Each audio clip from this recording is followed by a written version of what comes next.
Hello, attendees, and hello, Laura.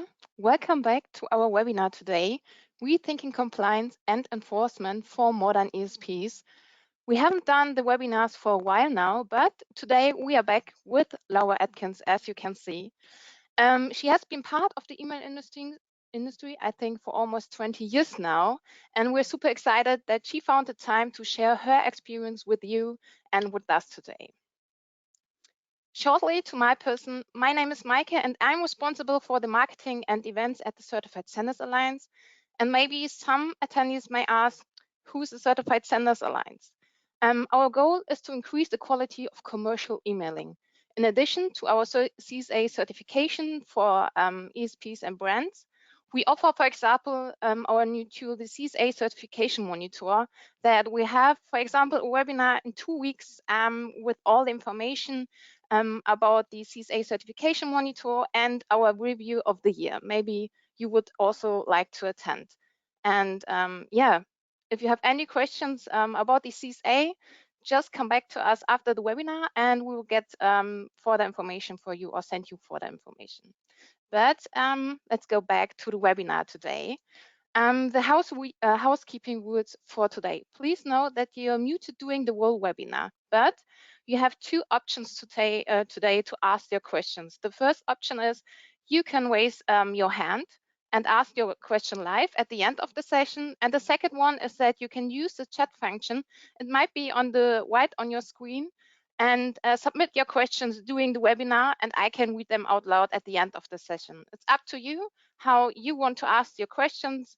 Of course, we would be happy if you use the function raise your hand so we can have a discussion at the end of the webinar with Laura. And Laura, are you there? I am here, yes. Perfect. Hello. Hello.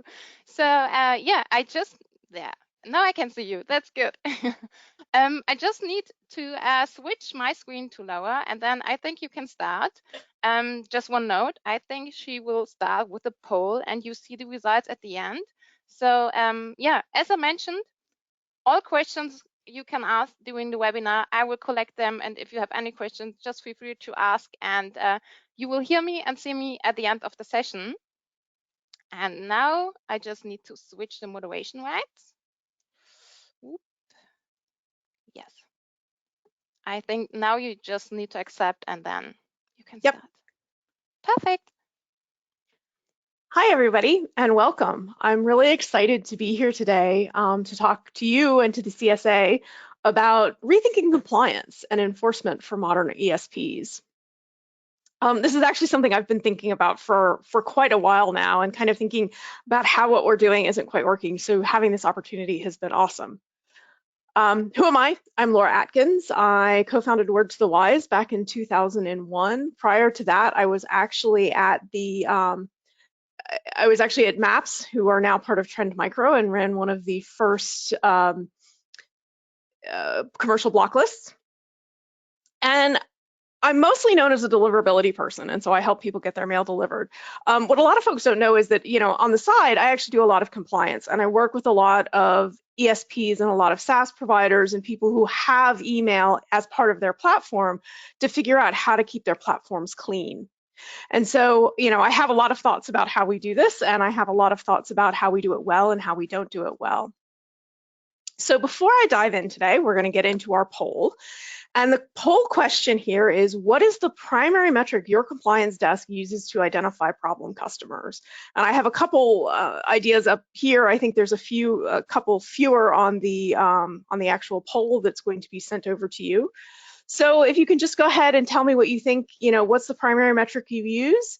And we'll come back to this in a couple minutes and then we'll talk about the results. And there's the poll. So we'll give everybody a few minutes. While you guys are taking the poll, I'll talk a little bit about what we're going to talk about today. We're going to talk about compliance desks, why we have compliance desks, where they came from, what did we do, what's the whole idea behind them, and how did they evolve. And then we're going to talk about the measurements and the monitoring that we do as part of the compliance desk in order to think about what these metrics are and what these metrics are telling us. Then we're going to talk about how do we make those measurements work better for us? You know, what are the flaws in the measurements and how do we make them better? And then we're going to talk a little bit, then we're going to have some questions and some discussion and hopefully have some back and forth and hear your side and what you think of the stuff that I have talked about today. So compliance. As I said, I started off at MAPS, and actually MAPS tried to hire me multiple times when they were first getting started back in 2000, and they kept trying to hire me on the block list side, and I was like, I don't really want to do the block list stuff. You know, I understand block lists are important and blocking mail is important, and we want to do all of this, but that's the stick end of the picture. You know, that's the stick end of fighting spam. I want to be on the carrot end. I want to give folks the answers that make it easier for them to do mail the right way and to use email the right way rather than just blocking it. So I want to be the carrot end of the equation. And that has actually carried through in a lot of what I've been doing over time and a lot of what I've done since then. And since I left MAPS and founded Word to the Wise, I'm all about the stick. Let's make it easy. Make the right thing easy. But where did compliance desks come from in the first place? Why are we here? Why do we even have to do this? And it all goes back to filters.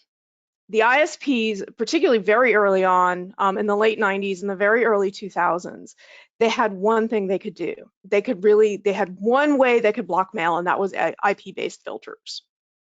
ESPs were just getting started. We were really new as an entire, product in an entire industry. ESPs were new, ISPs were reasonably new. And so a lot of ESPs started off by having customers just on shared pools and sending out lots of email.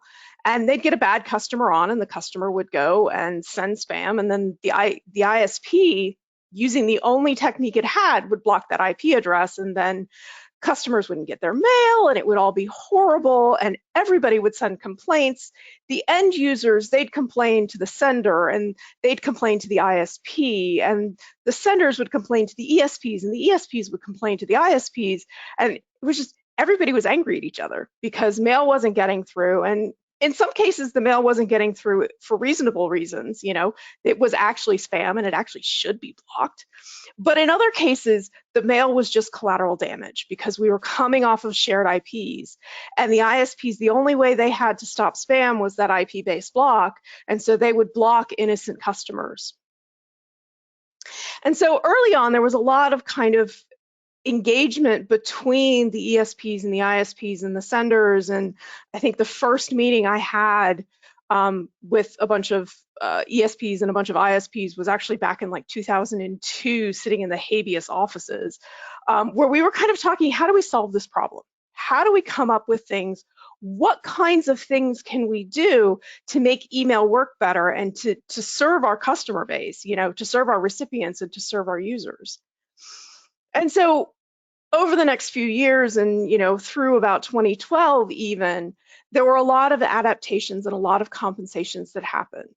The ISPs, they published Postmaster pages and they set up feedback loops, and they set up agreements with certification and reputation services so that senders could get certified and senders could have this authority and have this stamp of approval from an outside third party, so that the ISPs could make better decisions and the ISPs could make easier decisions, and the ISPs didn't have to get that giant sledgehammer of a block, of an IP-based block, that they could do other things. Meanwhile, the ISPs were also upgrading and updating and improving their filters so that they didn't have to, rely on that IP-based block. On the ESP side, we set up compliance desks. We actually started to figure out what we needed to do to stop our customers from sending mail and sending spam and from doing bad things.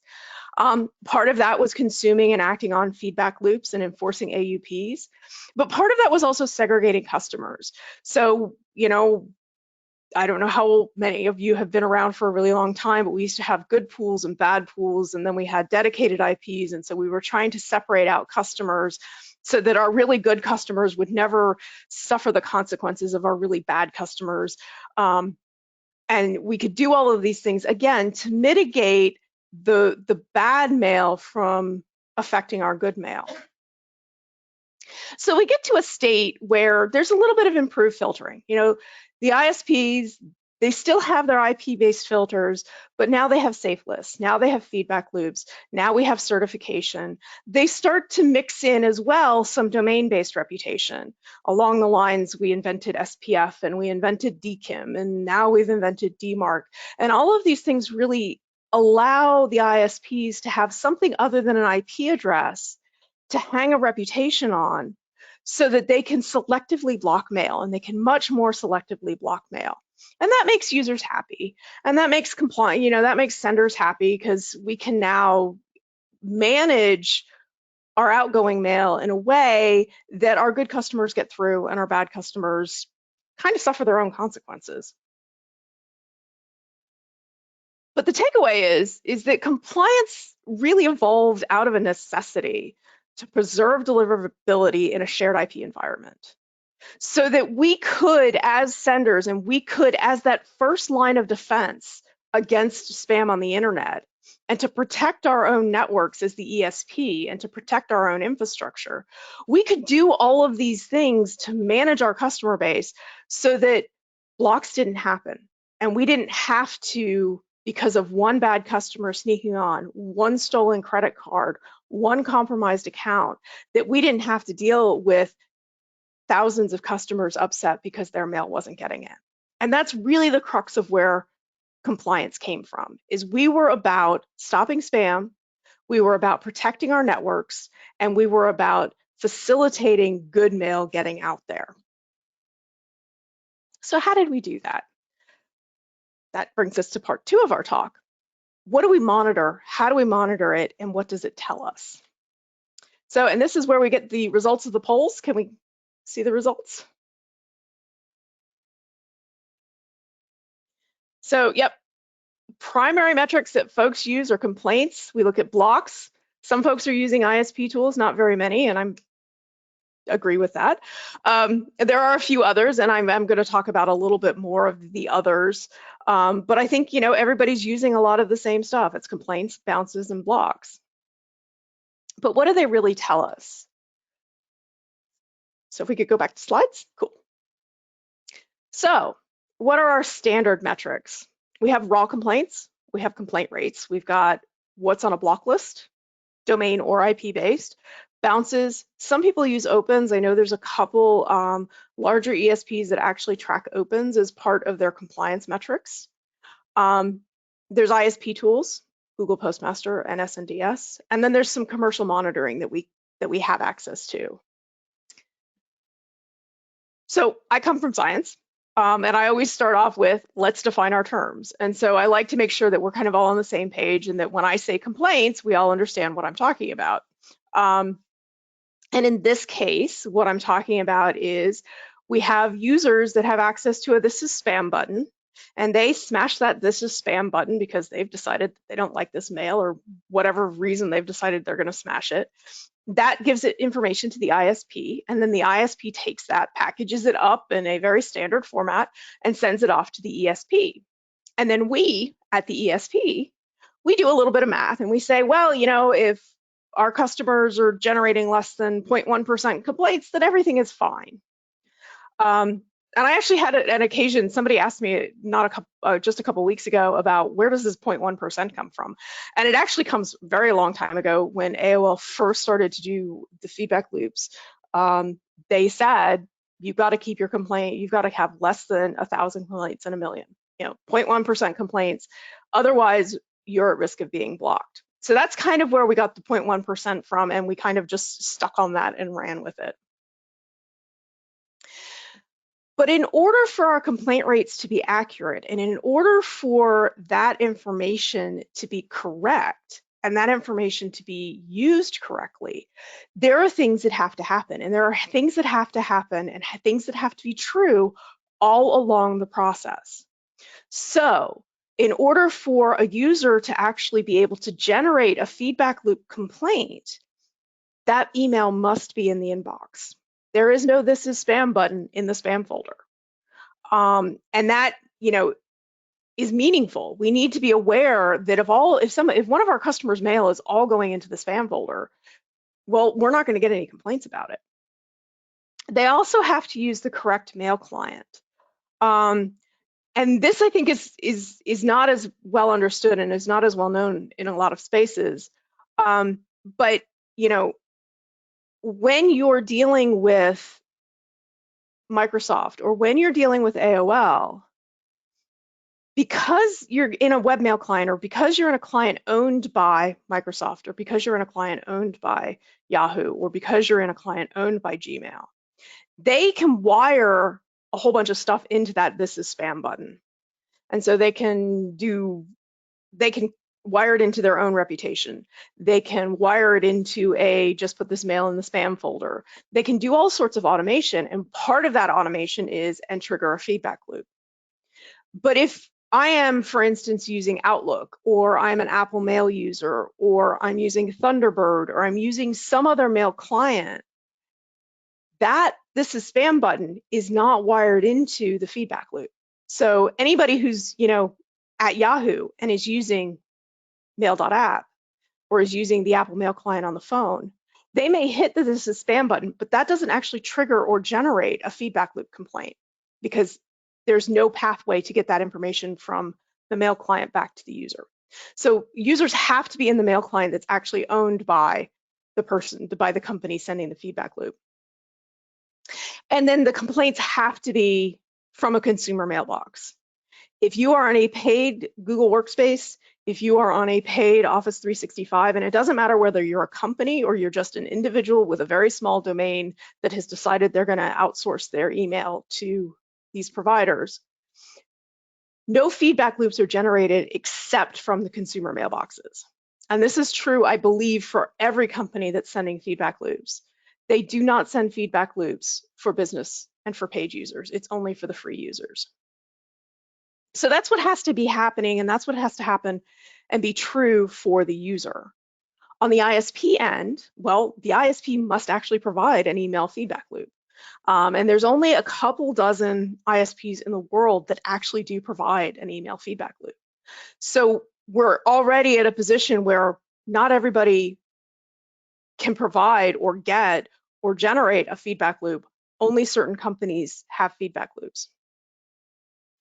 And then the ISP must actually send all those messages back. And this is, I think, one of those struggles, is that a lot of people, I think, believe that every time that "this is spam" button is hit, that they get a complaint, and that's not true. Microsoft just recently, it was in the last 6 months, made a comment over on the mail op list, one of the Microsoft representatives, that Microsoft was only sending about 1 in 1,000 feedback loop complaints to users. Now, personally, I do believe that they're not sending all of them. I don't believe that it's that small a ratio. I think the ratio is different, but I have no proof. But after that was said, we actually, a bunch of folks started reporting that they saw kind of this spike in Microsoft feedback loop complaints. So we think there's something going on there, and we're not sure what it is, but it does look like they're actually sending back more of the feedback loops than they used to. Yahoo as well in the past has said that they don't send back all of the feedback loops, that they only send back some of them. They don't send all of them. I've heard contradictory stuff from different Yahoo reps over the last, again, about 6 months, where we've been talking about this with them. But I don't think we can as an industry assume that we're getting all of the feedback loops that are generated in the mail clients. And then on the ESP, we must consume and we must act on the feedback loops. So in order for complaints to be accurate, all of these things have to be true. And even if all of these things are true, it doesn't always tell us the full story, right? The mail that's in the spam folder can't be reported to spam. If mail is accepted and then thrown away, which we know Microsoft does, that can't be reported as spam. If mail is blocked, that can't be reported as spam. Now, some of our other metrics may pick up these issues, but we won't get a feedback loop complaint about them. And then there's the issue of Gmail, who doesn't send feedback loops at all. They just send us over to the Google Postmaster tools and say, go take a number from there. Users not on webmail clients can't report spam. Complaint rates can be manipulated, and they are manipulated. And we know that kind of these senders that are on the edge, and in fact, some bad senders, what they'll often do is they'll, acquire a list, however they acquire the list, whether it's legally or not, or they'll buy it or whatever. And they'll move through many different ESPs, and they'll basically clean the list through every ESP, and they'll just remove addresses that don't complain. So by the time they get to the really good ESPs, and by the time they get to the high value, really good reputation, have a good compliance desk, they've cleaned that list so much that they might not get any complaints at all because they've removed everybody who would complain. And so there's entire industries out there about how to clean complainers off your list. And in fact, the list hygiene industry also says that they can remove screamers and complainers. And then there's the whole problem with business domains, which means that for companies for ESPs that are focused on those B2B companies and focused on B2B senders, you cannot focus on complaints because you'll get almost none because nobody sends feedback loop complaints for business domains. So this is the kind of thing that we're going to talk about through this entire discussion is we have these metrics and we make assumptions about what these metrics are telling us, but sometimes those metrics are wrong and they don't tell the whole story. And then part 2 of this is going to be, and here's how we can fix it, and here's how we can make better assumptions, and here's how we can use the data better in order to get a bigger picture and get more of the story. A bunch of you said that you use bounces. Fair enough. And when we're talking about bounces, we're generally talking about, mail that's been blocked or mail that's not getting through or mail that's been rejected. There's hard bounces and there's soft bounces. And one of these days I'm going to hold an entire one day, we're going to sit in a scrum and we're going to discuss what a bounce actually is and what a hard bounce means and what a soft bounce means, because everybody uses that terminology different. But we use bounces. We can't send this mail. So what do? How do we fix that? And we count them up. And we use that as a metric for our clients are doing something bad. But again, they don't tell us the whole story. And in fact, there's an entire industry that has popped up around list hygiene where they will remove bouncing addresses from lists. And as ESPs, that just makes our lives so much more difficult. As compliance people, not being able to have that data and having somebody else just clean off all that data. And so our client brings us a list and there's no bounces or there's very few bounces and it looks clean from our metrics, and yet it doesn't perform well, or yet it goes to the spam folder. And all of that is about, well, these list hygiene services are actually removing valuable data that help us as compliance deal with the mail and deal with our customers. And much the way that some of the more marginal senders out there use bounces or clean complaints off a list, they do the same thing with bounces. They will run lists, they'll buy a list and they'll run it through different ESPs and they'll clean addresses off as they go. And then again, once they get up to those good ESPs with those good compliance desks, the lists look clean from the outside. They're not.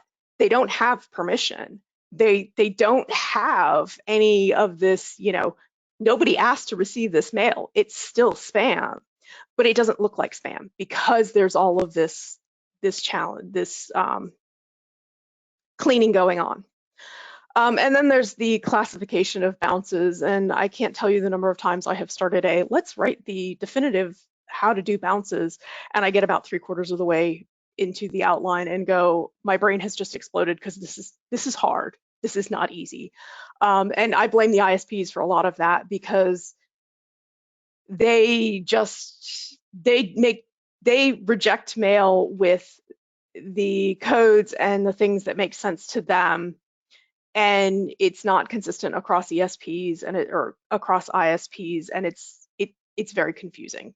So bounds classification is challenging, and when we don't classify them well, we don't understand very well what that data is telling us. Another thing folks use, I don't think this was actually very high up the list in the poll, but people use public block lists. You know, they will look up, and this is actually very true when people first come in, when you're screening a new customer, when you're onboarding a new customer, they'll look for IP addresses and domains on public block lists and see, is this a bad sender? Is this sender listed? Is this going to be a problem? Can we actually, you know, take them on as a customer? But block lists don't tell the whole story.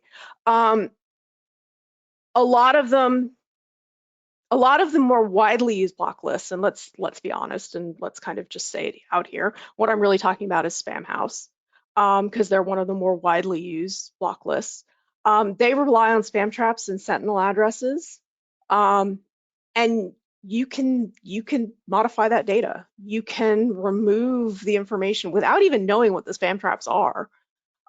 Without even knowing what their sentinel addresses are, you can clean lists by focusing on openers. You know, you can clean lists by looking at your address collection processes and just getting rid of entire swathes of the lists where the address collection might be unclear. So you can clean lists and make it such that even bad lists are not listed. Some of the block lists rely on manual intervention. So they have all of this data coming in, and, you know, Spamhaus has told me that they've got tens of thousands of emails coming in per second to some of their spam traps. They just have huge volumes of mail coming in. And when you have that volume, all you can do is do statistical analysis and see what bubbles to the top. And a lot of times the mail that we're sending, the mail that's coming out of ESPs, the mail that is most likely to be at least partially filtered by the ESP who's doing the right thing, it doesn't bubble to the top. So, you know, I've certainly talked with clients who are, in my opinion, probably deserve to be on Spamhaus. And in fact, you know, if I go talk to Spamhaus, they'll tell me, yeah, well, but they're just not bad enough. And so by relying on this data, we're kind of missing the picture because Spamhaus is off dealing with so many other things. And then there's the block lists are unreliable. And this is kind of the flip side of that, where our clients and our customers will go to a website and they'll put in their IP or they'll put in their domain name and they'll look, and it'll come up with these 14 different obscure block lists that don't do anything and nobody pays attention to them. They block mail for like 2 guys and their dog. So they're unreliable. And so it's hard to kind of figure out which ones we should pay attention to and which ones we shouldn't, and all of this. And sometimes, again, sometimes our customers will be on those lists that are more aggressive and not be on the lists that are more conservative. But it's hard to tell which ones are just accidental or bad listings and which ones are really there. So just being on a public block list doesn't tell the whole story. Opens. We use opens. And I know there are a couple ESPs out there that actually really rely on opens. But what is an open? What really happens when we say the mail was open, we have an open? And what it is just to make sure that we're all on the same page. When somebody sends an email, they can put in a pixel or they can put in an image that is tagged with the email address that image was sent to. And so they send individual images to every email address. And how an open is recorded is somebody follows a link, loads an image, and that pings a web server somewhere. And basically on the back end, somebody looks at that web server and says, oh, we got a ping from this email address, and we got a ping from this email address. So an open isn't somebody actually opened and is looking at the mail on their mail client. An open is somebody loaded an image hosted on a web server that I have access to the logs to. And that is the crux of why opens are a problem. Image loading doesn't, image loading doesn't mean that a person read the mail. This has been an ongoing and increasing problem over about the last 5 years, as a lot of spam filters and a lot of the business filters have been starting to regularly follow all the links in a mail. We also know that some of the ISPs prefetch images. We know Yahoo has said that they do it. They have been very clear that they do it. The new Apple Mail privacy protection is now prefetching images for users of iOS 15 and Monterey. Now, I will tell you that I upgraded to Monterey just recently, and it did not prompt me to do it on Monterey and prompt me to turn on privacy protection. It accepted that I have images shut off in my mail client, and it was just like, yeah, okay, fine, whatever. But that is the problems. You can have images loaded without the person actually opening the mail. And in fact, I was troubleshooting with an ESP client of mine who was seeing opens before the mail was delivered. And what we finally figured out was that there was a particular filter out there that was soft failing the mail. So they were basically, they tried to deliver the mail. The filter said, look, took a copy of the mail and then said, no, come back in a little while. We're just going to temp fail this now, come back and try again. While the message was sitting in the ESP's queue, the filter was actually following all the links and doing all of its research on the back end. So the second time it was attempted to be delivered, it was accepted and then went to the user's inbox. But what my client saw was images were being loaded before the mail was delivered. And so that's how bad and how problematic image loading is as a metric of somebody read the mail, because it's really not. And there's also, again, the flip side of that is that image loading doesn't mean the mail was unread. I said, I have image loading turned off on my mail client. I have for a very long time. That doesn't mean I don't read mail, and that doesn't mean that I'm actually unengaged. There's a couple newsletters that I know I get every Friday. There's a couple newsletters that I know I get every Monday, and I read them. Sometimes I even click through on them, but I don't load the images. So when we're looking at opens, we can't trust that they mean necessarily that the mail was read. And finally, we have ISP tools. And this is just a couple screenshots. We've all seen these before. It's Google Spam Rate, it's an SNDS page. And I find them challenging, particularly Microsoft with SNDS. The colors, you have the colors of the reds and the greens and the yellows, and everybody assumes that the colors are about the IP address, and the colors are actually the smart screen filter, which is more of a content filter. And that's based on user reaction and interaction, and it's all kind of a mess.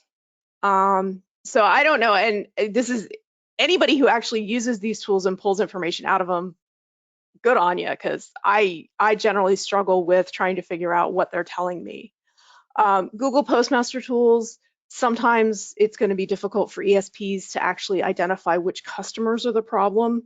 I know that some people have problems getting Google to report the feedback loop identifier, so they just see a spike in complaints and they don't know which customer caused it. There's also the problem if we're looking at reputation, or if we're looking at IP reputation or things like that. It can be a lagging indicator. I've seen a 2 to 3 week delay between, we'll start to see delivery problems, but the reputation will still be high. And by the time, the reputation goes to low or medium, we've been having delivery problems for a month now. Likewise, if we're trying to fix something, it can take 2 to 3 weeks for the fixes to reflect in the Google Postmaster tools. So it's all, again, all of the data that we have all of the metrics that we use have limitations and they don't tell us the whole story. And in some respects, that's why we use so many different metrics, because we're trying to say we know that we're going to miss stuff. And the idea is that if we use enough metrics, maybe one of them will tell us what the problem is. And maybe one of them will give us a hint that there is a problem. And so we can go ahead and we can look at it and we can identify whether or not we can fix things. So as compliance professionals, we need to modernize our metric to be able to identify clients who are sending spam in contravention to our AUP.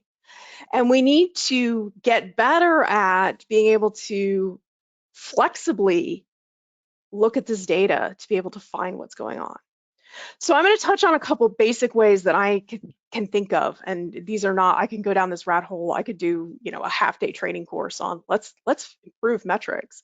But I'm just going to talk about a couple ways that I've recommended to clients over the years and that things that have worked to help identify some problem customers that we might have otherwise missed.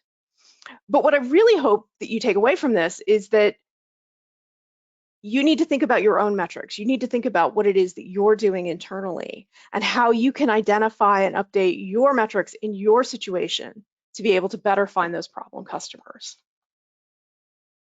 So let's talk about complaint rates. And this is just kind of a recap of what I was talking about before with complaint rates, and that it's the number of feedback loop complaints divided by the number of emails sent. And there are problems with this, and we don't always get the right data.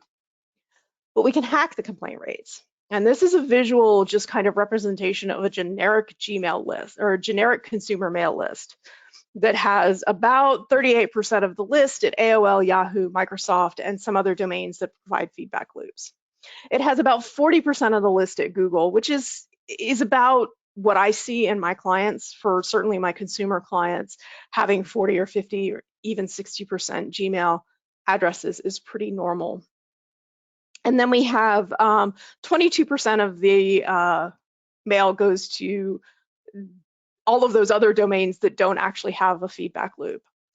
And on the right-hand side, what we have is a representation of just those recipients that have access to a feedback loop.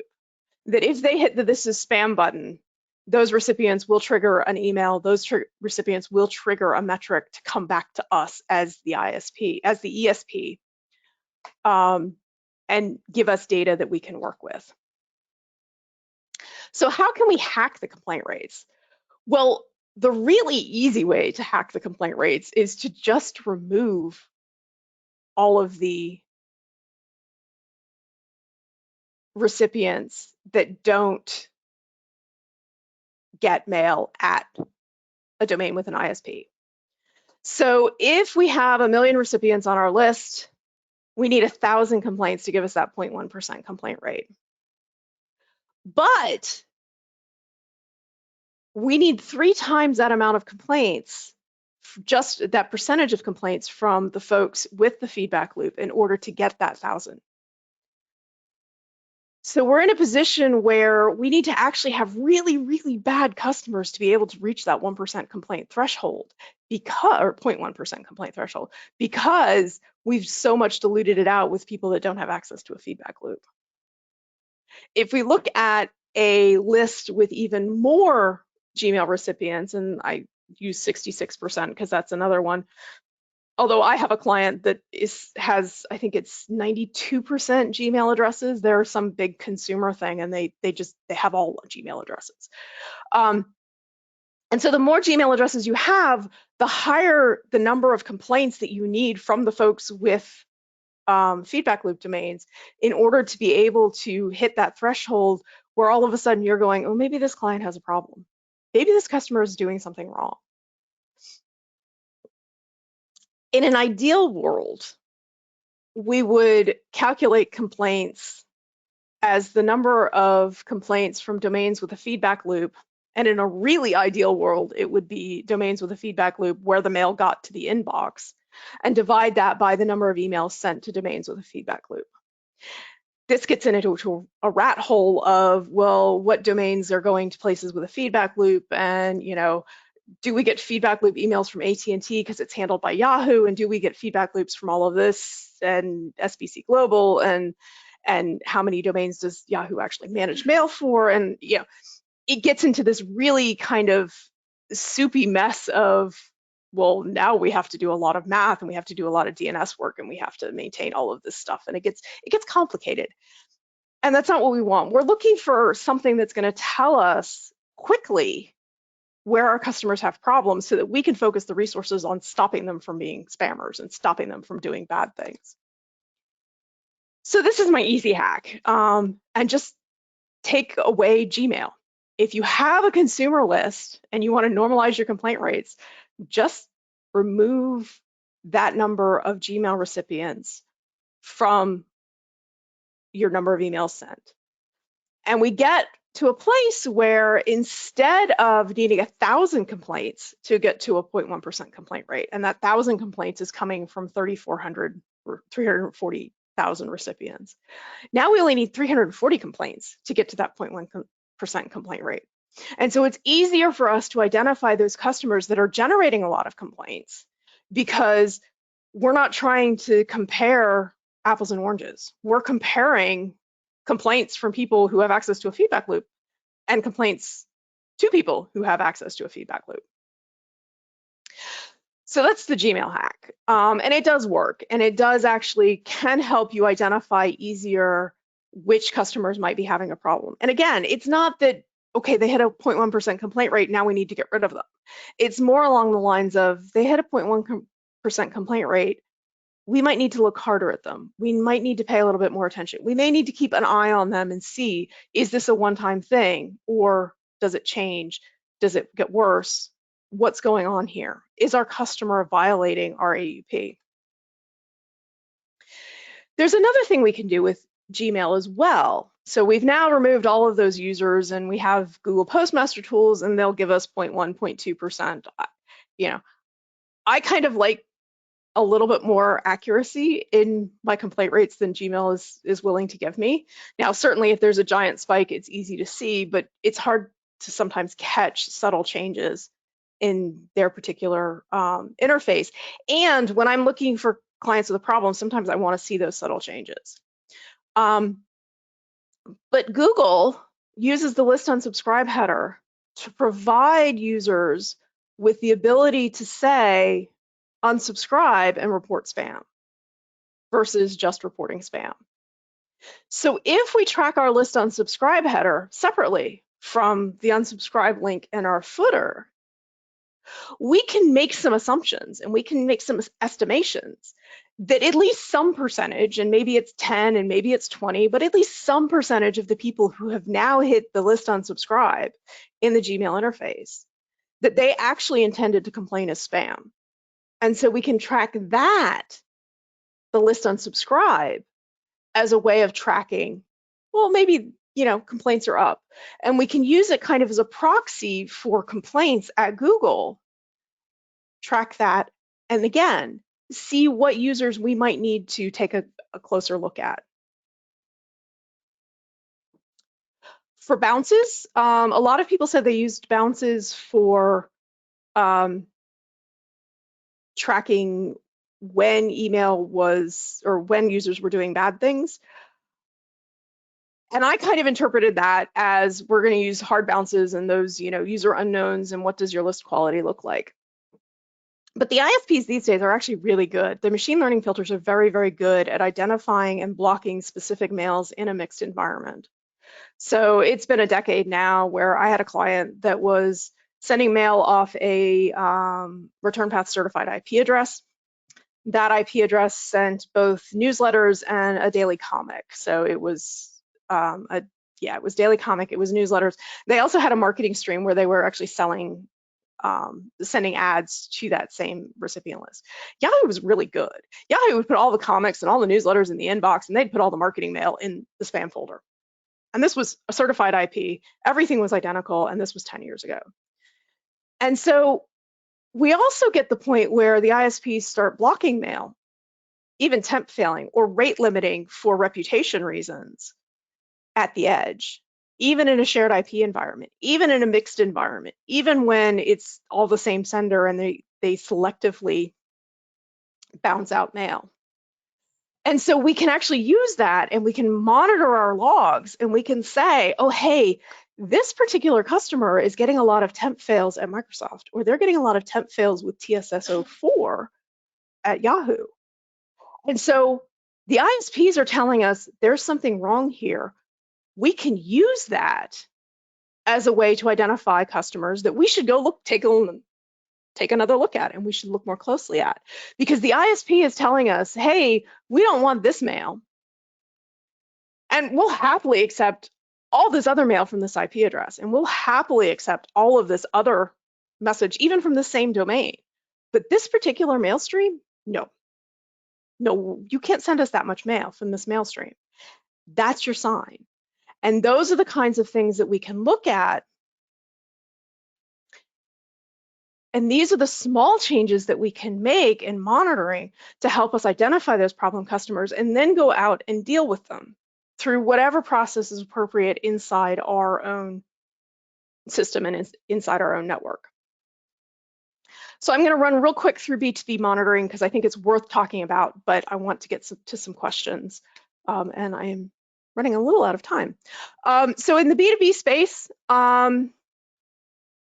it's much like what we're doing at the consumer end. Is we're taking advantage of those B2B filters. So the Proofpoints and the Ciscos and the Barracudas and the Sophos and all of those companies, they will put mail in the spam folder, or they will temp fail mail, or they will block mail.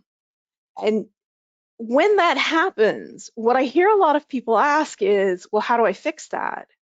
And I think instead what should be asked is, what did my client do wrong? And unfortunately, in the compliance space, that's where we need to start, is what did the client do to cause this? Because these filters don't come up just accidentally, and they don't come up for no reason.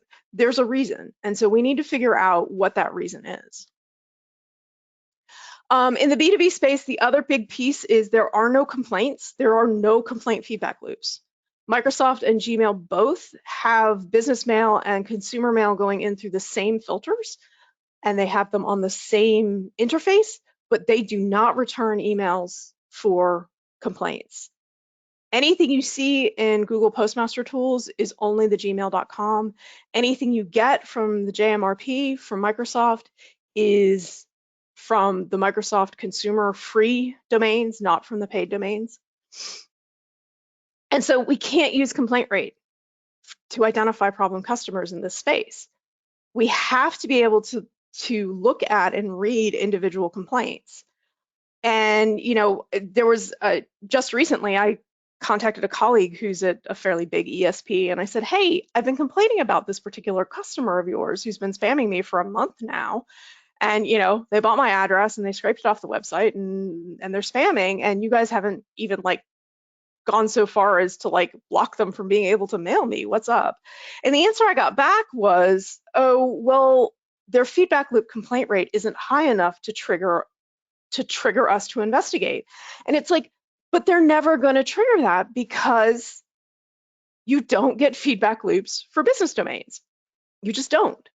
And so we need to have a way, particularly if you are an ESP that is focused on the B2B space, you need to have a way to look at individual complaints and read those individual complaints.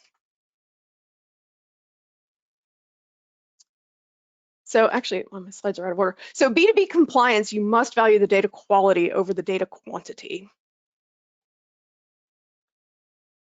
Our key takeaways, and the really kind of things that I want you to think about and that I hope that you get out of this talk, is that, you know, our role as compliance is to protect the network for and to protect the network from our customers. And so we have kind of this place of, we are the frontline defense in anti-spam. We are anti-spammers, and it's our job to make sure that our customers are doing things that are not going to harm the network and are not going to harm our companies. That's what the companies pay us for. our metrics need to be flexible and they need to change as the filtering changes. I think a lot of places that I've talked to and a lot of companies that I've talked to over the years, they're still kind of focused on it's all about the IP. It's all about the IP. Well, no, our Sunder score is 99. I have a slide from 15 years ago that has our Sunder score is 99. Why is our mail all failing? You know, just because your Sunder score is 99 doesn't mean that you're not sending spam. It means that you're sending possibly mail that Sunder score can't see and they're not getting the data from or whatever it is. But we can't just focus on the IP addresses. We need to be able to understand what's going on in the filtering space so that our metrics can keep up and we can continue to identify those customers that have problems. We need to be creative in how we use and interpret our data, and we can't just do, simple math.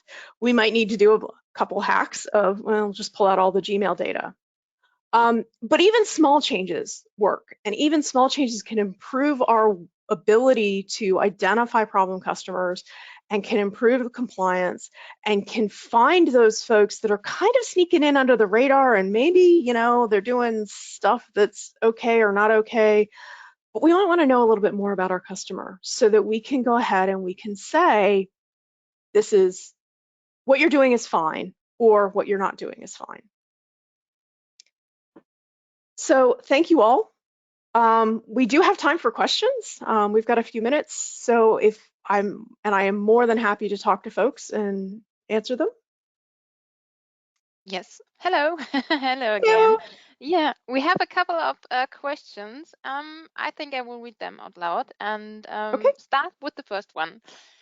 Do you think it should be mandatory for an ISP to have a feedback loop if they are going to use complaints in their reputation scoring? So I think it should be mandatory. No. Well, I mean, yes, they should. But I've not yet found a way to force an ISP to do anything.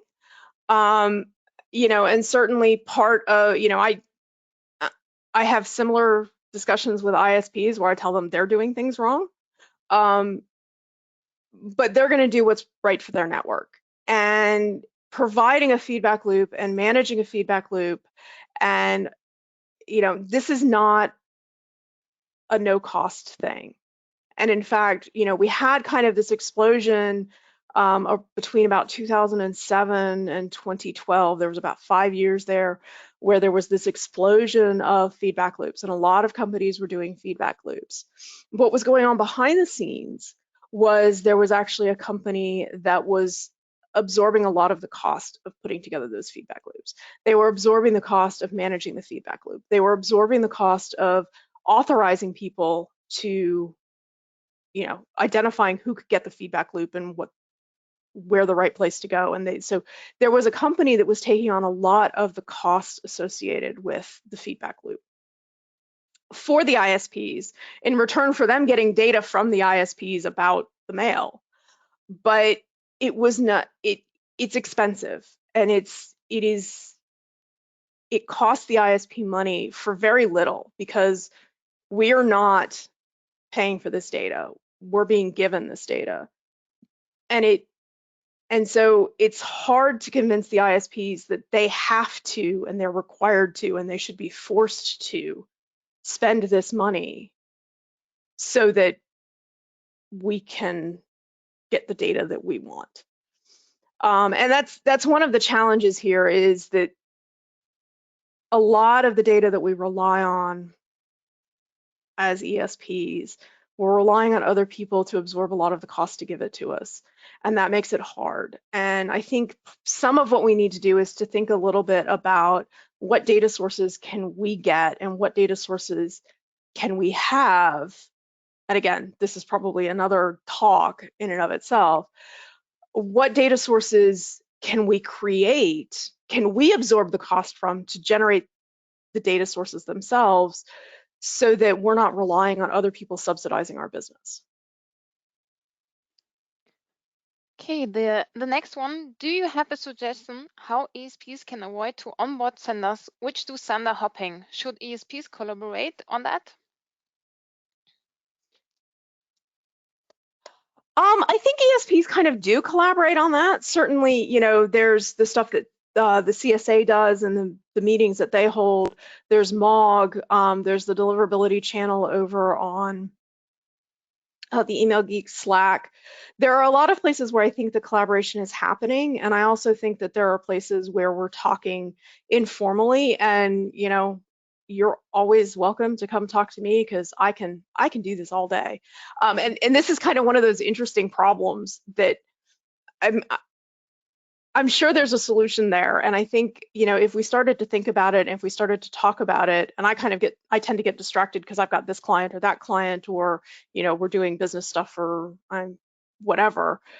But these are the kinds of things I think we need to start having more conversations about. And I'm not quite sure. And I've been thinking about maybe I need to host more of these conversations, or maybe somebody else can host more of these conversations. But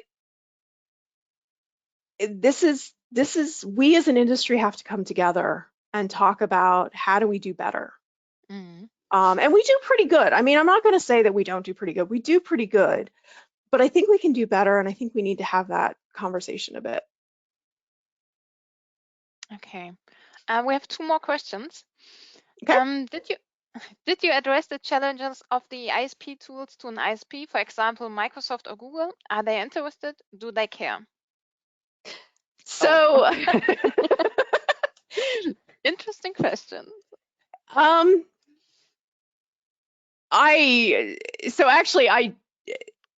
have been, it's probably been 15 years since I sat outside the Microsoft campus in a dive bar in Santa Clara, talking with the guy who actually created SNDS, and talking with him about how we could make it better.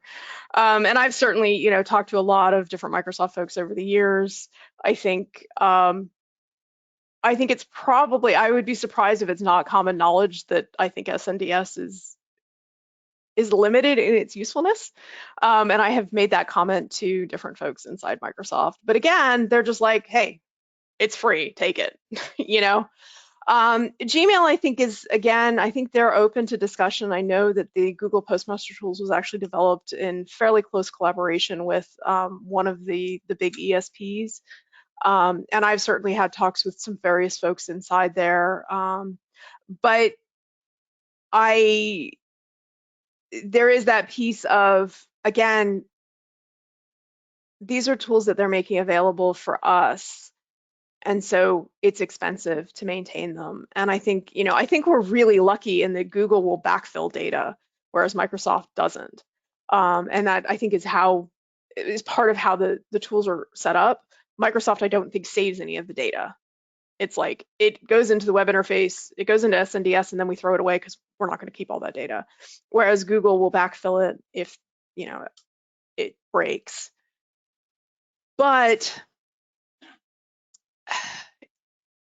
I think there's interest there. It's just getting the people who manage the resources to actually commit to spending the money to be able to do that.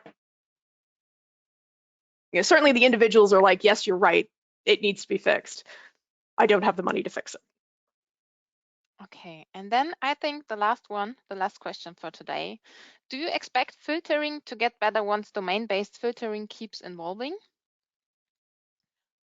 I think filtering is going to continue to get better and better and better. I think it's going to be more challenging because we're not going to be able to, so filtering is getting pushed down to, we're getting to individual users, and we're getting to individual mailboxes. It's not like, so the tools that we have, the probe accounts that we have to be able to determine what is going on with deliverability, they're not as useful as they were 5, 6, 8 years ago. And I think it's harder to monitor that because we're going to have to monitor every email address individually to be able to determine what's going to the spam folder and what's not. But I think, the filters are getting really good, and they have their occasional, oh, wow, that was really broken. And that's part of the challenge with machine learning filters, is the machines can learn the wrong thing. I don't know if you've seen some of them. There's one from the medical space where they were trying to train a machine learning filter to identify melanomas. And what they actually ended up teaching the machine learning filter was that any picture of skin that had a ruler on it was a melanoma, because of the training that they were doing, they were training them with pictures taken from clinical stuff where they had proven it was a melanoma, and they all had rulers in them, and then they were training it on other skin lesions that didn't have rulers on them, and the machine learning filters learned the wrong thing. So, machine learning is complicated, and the filters that we're using for email, we have to regularly update the training that they're doing, because the spammers are regularly updating how they're trying to get through them. So it's hard, but I think they will keep getting better. Okay, so yeah, I think we're on point. Awesome. So, yeah, thank you again, Laura, for taking the time today and share your experience from the last years. And thank you, attendees, for joining us today. As I mentioned, we have another webinar at the beginning of December with my colleagues Sebastian and Alexandra, and we will do a little CSA review of the year. And yeah, thank you again, and have a nice day too. And Thank hopefully you. see you soon and hear you soon. Thank you again, Laura. Yep. Bye. Bye.